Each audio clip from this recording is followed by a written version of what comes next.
안녕하십니까. 세상 읽어주는 남자 이상훈입니다. 오늘은 HBM에서 왜 삼성이 하이닉스에 뒤질까라는 주제로 한 말씀 드리겠습니다. 이 고대역폭 메모리라는 HBM은 AI 시대에 뜰 수밖에 없습니다. 이 통상적인 메모리 모듈 구조는 그 AI 연산에 분리할 수밖에 없는데요. 그 AI 시대는 모든 것이 디지털화되는 시대입니다. 모든 것이 데이터로 변환돼 기기와 사람, 기기와 기기 간에 다 연결되고 있습니다. 이 엄청난 양의 데이터를 저장하고 처리하는 기술의 발전이 필연적으로 필요한데요. 이에 맞춰서 칩도 미세화되어 왔습니다. 엄청난 양의 데이터를 처리하기 위해서는 칩이 더 똑똑해져야 되고 또 쉽게 가부하가 걸리면 안 되기 때문에 전력 소모도 더 잘 관리할 수 있어야 합니다. 그래서 메모리와 시스템 반도체의 융복합이 대세가 되고 있는데요.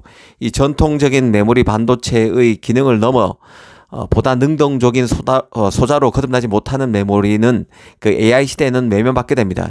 이 프로세서와 메모리 간 주고받는 데이터가 많아지면 작업 처리가 지연되는 현상이 생기는데요. 다들 아시겠지만 폰노이만 병목입니다.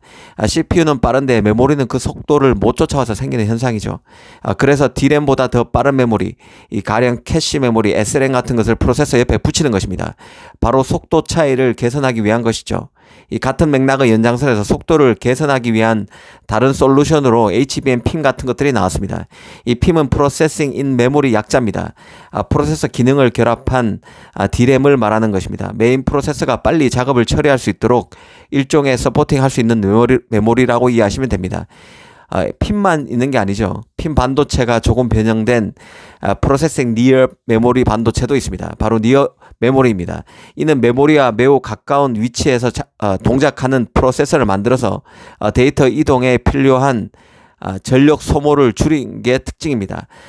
이런 니어 메모리의 최고 본격이 바로 HBM입니다. 그럼 본론으로 들어가 보겠습니다. 사실 메모리 최강자는 아시다시피 삼성입니다. 그런데 HBM의 그 한정에서 말하면 하이닉스가 한 발 앞서 있는 것이죠.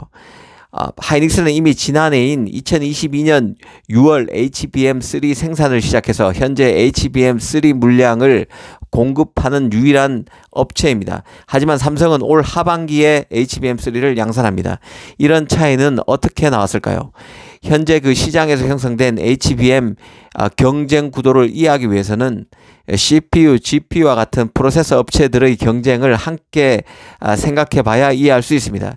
HBM이 전통적인 프로세서와 메모리 관계를 업그레이드하는 과정에서, 그러니까 프로세서와 메모리 관계에서 발생할 수밖에 없는 폰노이만 병목 같은 문제를 해결하기 위해서 노력하는 과정에서 개발됐기 때문에 그렇습니다. 사실 지금 현재 AI 프로세서 시장을 주도하는 곳은 엔비디아입니다. 그래서 HBM을 가장 많이 쓰고 있는 수요처도 엔비디아와 같은 최고 GPU 업체, 그리고 대형 AI 서버를 보유한 구글 같은 업체죠. 하지만 그 HBM 시장을 가장 먼저 개척한 업체는 엔비디아가 아니라 AMD입니다.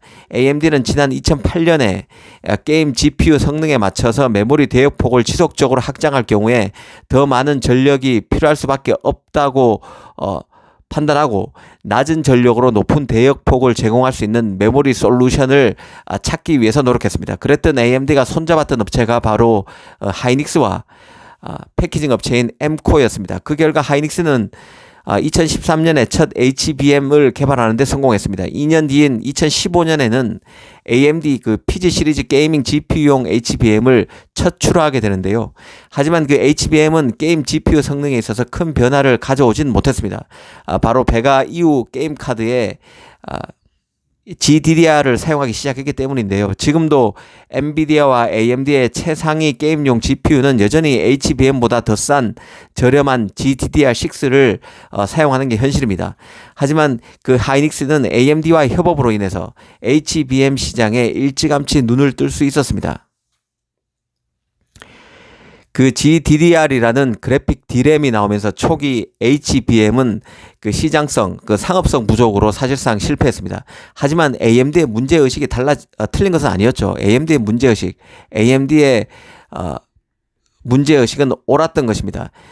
그러니까 낮은 전력으로 높은 대역폭을 제공할 수 있는 메모리 솔루션을 찾으려고 했던 AMD의 그런 노력 자체는 맞다는 얘기입니다. AI 시대에 걸맞게 메모리 대역폭을 크게 확장하는 것은 GPU의 문제가 되는 것으로 지금은 입증된 상황이죠.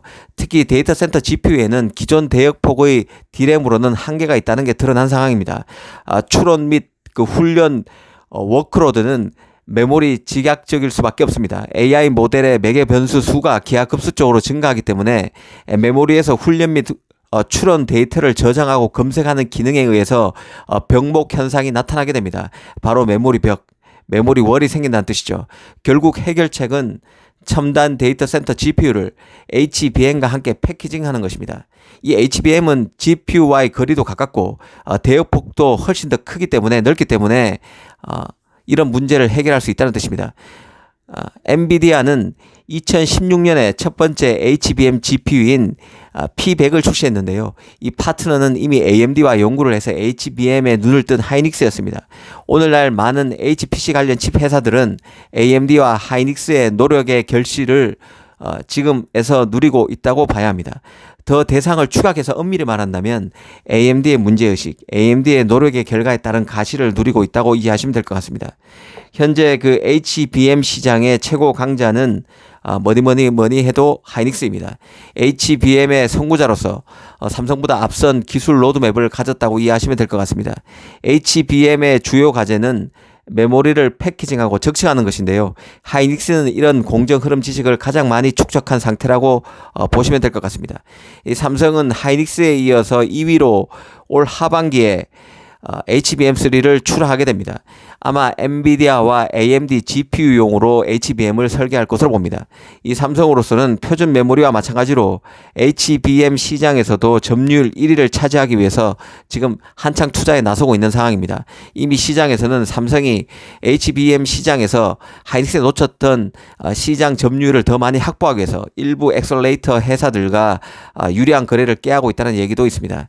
이 마이크론의 경우는 HBM 시장 진입 전에 헛발질을 한 게 발목을 잡았다고 이해하시면 됩니다. 마이크론은 그 HBM 대신에 그 하이브리드 메모리 큐브라는 HMC 기술에 더 많이 투자를 했었습니다. 이 HMC는 HBM과 비슷한 시기에 개발된 매우 유사한 개념을 가진 메모리였는데요. HMC 주변 생태계가 폐쇄적이어서 결국 HBM에서 BM과의 경쟁에서 졌습니다. 결국 HBM이 3D 적층 D램의 업계 표준이 된 것이죠. 그러다 보니 마이크론이 HMC에서 벗어나서 HBM 로드맵에 투자하기 시작한 게 지난 2018년부터입니다. 마이크론이 가장 뒤처지는 이유입니다. 마이크론은 이미 하이닉스가 2020년, 그러니까 3년 전이죠. 2020년 중반부터 양산을 시작한 HBM2E도 아직 성공적으로 제조하지 못하고 있는 상태입니다.